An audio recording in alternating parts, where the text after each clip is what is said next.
Ako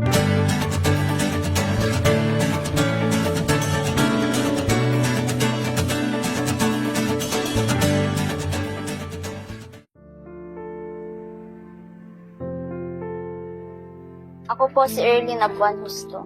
24 na taong gulang. Ilan na po yung anak niyo?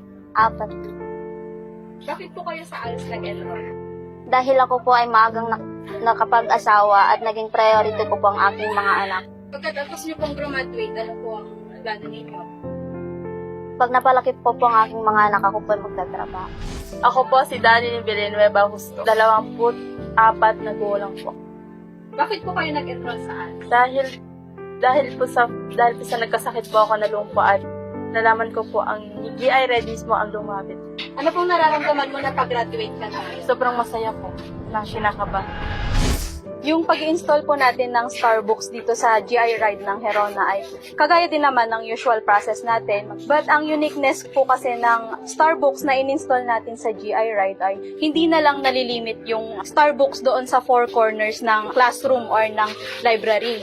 In that way, na-reach ng mga ALS teachers yung mga estudyante nila na nandito sa GIDA areas or yung mga lugar na malalayo po sa bayan. And also, nabigyan ng opportunity na makita din ng mga estudyante nila yung mga materials na meron tayo sa Starbucks, lalo na sa mga estudyante na hindi makakapunta sa bayan, kagaya nga po nung iba ay mayroong PWD, yung iba ay busy sa pag-aalaga ng kanilang mga anak, at yung iba naman nagtatrabaho. Nag-usap-usap kami ng DOST sa TSU, then of course sa DepEd, na ang layunin namin ay mailapit yung pag-aaral ng mga bata. Ang situation po namin na mga teachers po ng alternative learning system dito sa Herona nung wala pa pong Starbucks ay napakahirap kasi kami po ang gumagawa ng mga IEPs, instructional materials. Kaya malaking pasalamat po namin mga kaguruan sa Starbucks na nasa loob ng GI Ride natin dahil ang Starbucks na mismo ay nailalapit natin sa mga kabataan natin sa sulok ng barangay ng bayan ng Herona.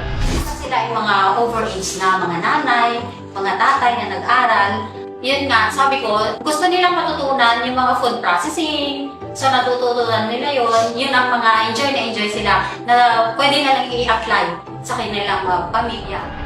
Nakakatuwa at nakaka-proud na yung DOST, Starbucks at yung GI Ride ay patunay na may effort ang iba't ibang ahensya tulad ng LGU, ng DOST at ng DepEd sa pag-promote ng inclusivity and science and technology.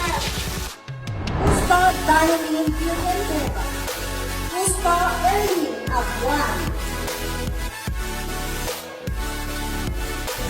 Salamat! Starbucks, salamat DOST.